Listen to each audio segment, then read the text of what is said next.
नमस्कार, जय माता दी। मैं हूं आपकी अपनी लाइफ डिजाइनर जीतू आचार्य।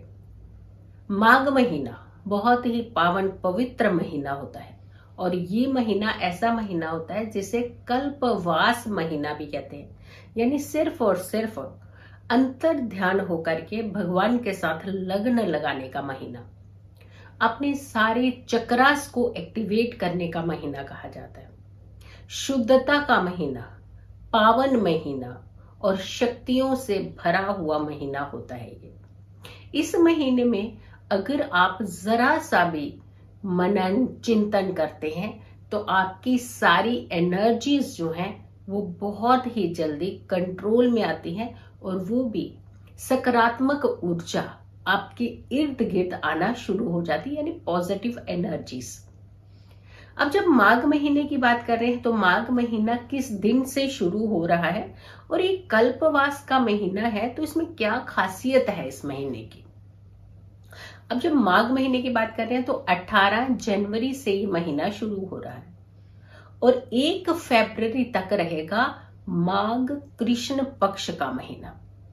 यानी माघ स्नान प्रारंभ होता है, यहाँ पे शुरू होता है और पूरा महीना वो स्नान पवित्र स्नान होता है, जहां आप उस स्नान के माध्यम से अपने सारे शारीरिक कष्ट जो होते हैं वो दूर होते हैं, अपनी परेशानियों से मुक्ति पाते हैं, अपनी बीमारियों से मुक्ति पाते हैं।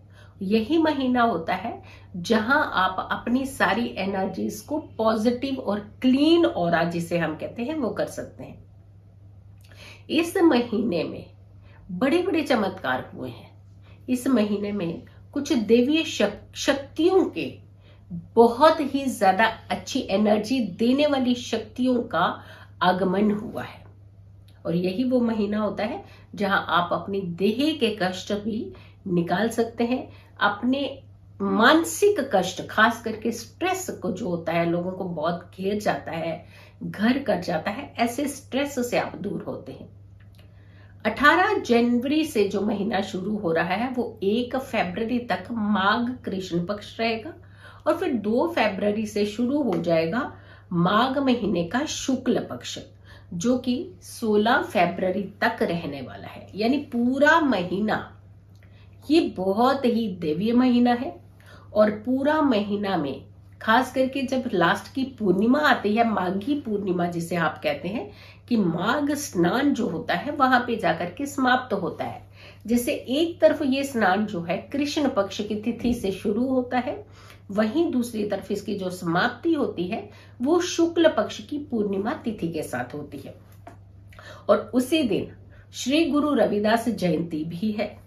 यानी अगर हम कुछ कॉम्बिनेशंस देखते हैं तो कई बार बड़े दैवीय कॉम्बिनेशंस होते हैं और उसमें भी खास करके पूर्णिमा तिथि पर कोई संयोग बन जाए, योग बन जाए, ये तो बहुत ही उत्तम संयोग और योग होते हैं जिसका लाभ आप बहुत अच्छे से पा सकते हैं। पूर्णिमा कब कब है मैंने अपनी वीडियो में बताया भी हुआ है।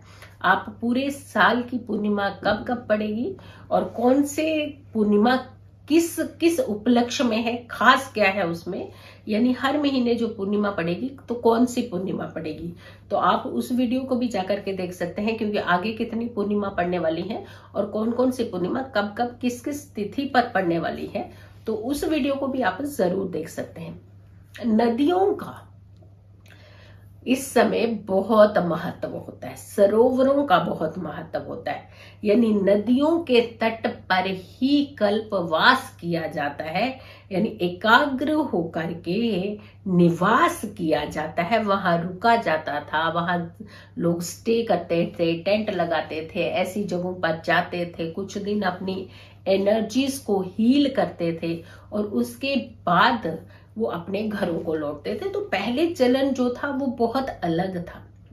हम ये कहते थे पहले के लोग जो है इतने बीमार नहीं पड़ते थे। हम हमेशा कहते हैं, अक्सर कहते हैं, पहले के लोग जो थे वो ज्यादा एनर्जेटिक थे।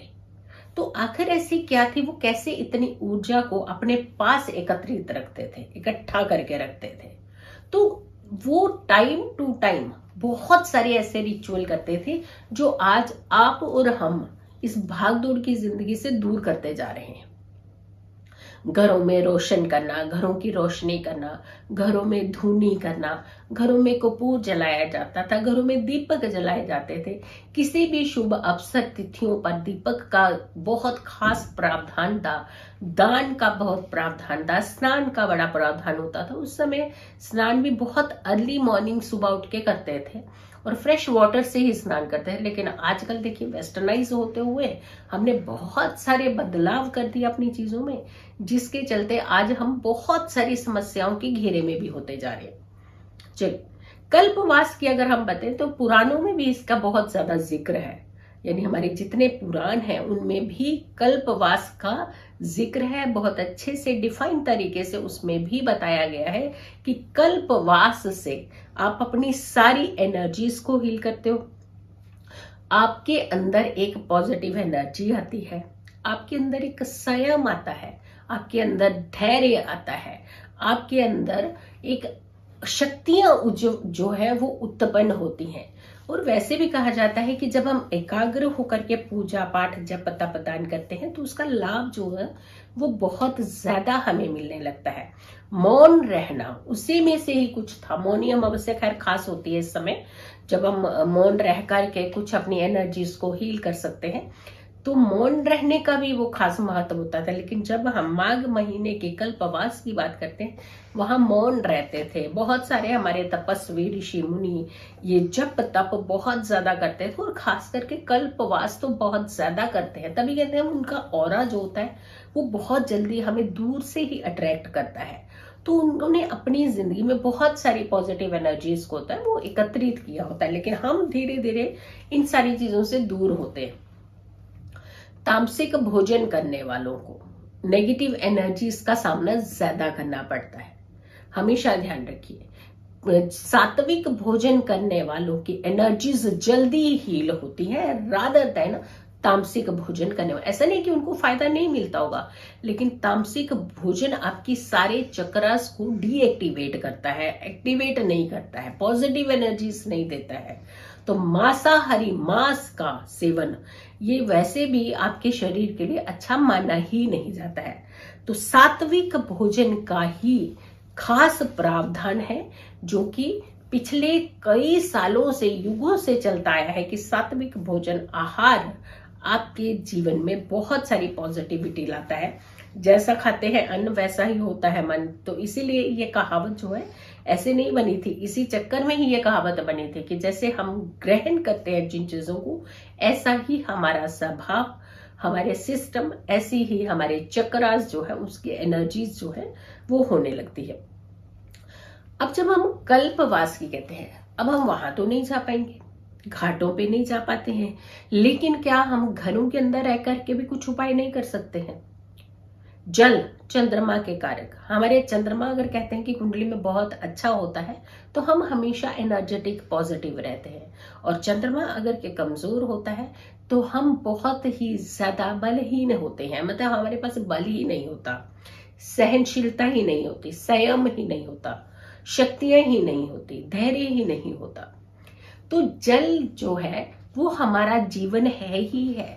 लेकिन माघ महीने में जल के द्वारा और पवित्र नदियों का जल जब पवित्र नदियों का जल मिला करके स्नान करते हैं तो वो हमारे सारे चक्रास को हील करता है, हमारी देह की शुद्धि देता है, हमारा मन शांत करता है।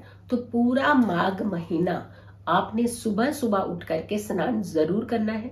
घर के अंदर कुछ रोगी व्यक्ति होते हैं जो नहीं उठ सकते हैं, जिसके कारण उनको वो इन सारी चीजों से थोड़े से वंचित रहने लगते हैं, लेकिन ऐसा नहीं कि उनको लाभ नहीं मिल रहा, तो गंगा जल का छिड़काव उनके ऊपर जरूर करना चाहिए। दान पुण्य इस महीने बहुत ही उत्तम माना जाता है कि हमें दान जरूर करना चाहिए, भगवान के मंत्रों के जाप करने चाहिए, एनर्जी हील करनी चाहिए, एकाग्र होना चाहिए, शांत रहना चाहिए, तामसिक भोजन से दूर रहना चाहिए। तो ये सारी चीजों का जो संगम है, ये संगम मिलता है जब, तो आपकी आत्मा की, देह की और खास करके आपके विचारों की शुद्धि होती है और आपके जीवन में सही रास्तों का चुनाव होता है। जैसा मन सोच हमारी होती है वैसा ही हमें रिजल्ट मिलता है। हमेशा रखिए, जैसा भाव होगा आपको ऐसे ही लोग जीवन में टकराएंगे, ऐसे ही आपके लाभ होंगे, ऐसे ही आपको काम मिलेंगे। तो भाव हमेशा कहते हैं तभी हमारे अच्छे होने चाहिए। तो देखा आपने कि ये माघ का महीना आपके जीवन में बहुत सारी खुशियों को दस्तक दे सकता है। ये माघ का महीना भगवान की आराधना का महीना होता है। ये माघ का महीना जप तप दान का महीना होता है। इस समय बेजुबानों की सेवा जरूर करनी चाहिए। जैसे गाय को रोटी देनी चाहिए, पेड़ा खिलाना चाहिए, चारा खिलाना चाहिए। हमारे जानवरों के लिए, जो आवारा जानवर होते हैं, उनके लिए खाने का प्रावधान करना चाहिए, जल का उनके लिए प्रावधान करना। तो ये ऐसी चीजें जो होती हैं, ये आपको हमेशा एक सही दिशा की तरफ लेकर के जाती हैं और आपके जीवन के अंदर बहुत ही अच्छी अच्छी पॉजिटिव एनर्जीज को ज्यादा जोड़ती हैं। तो ये उपाय जो है आपने जरूर करना है। पूरा महीना बहुत ही दैवीय महीना है। इस महीने का लाभ आप जरूर उठाएं। अगर आप लोगों ने अभी तक मेरे चैनल को सब्सक्राइब नहीं किया है तो जरूर कीजिएगा, वीडियो जरूर शेयर कीजिएगा और ज्यादा से ज्यादा लोगों तक इस वीडियो को जरूर पहुंचाइएगा। खुश रहिए, स्वस्थ रहिए, पॉजिटिव रहिए। पॉजिटिव रहते हैं तो हर समस्या से हम दूर रहते हैं। जल्दी हाजिर होंगे एक अच्छी वीडियो के साथ। तब तक के लिए नमस्कार।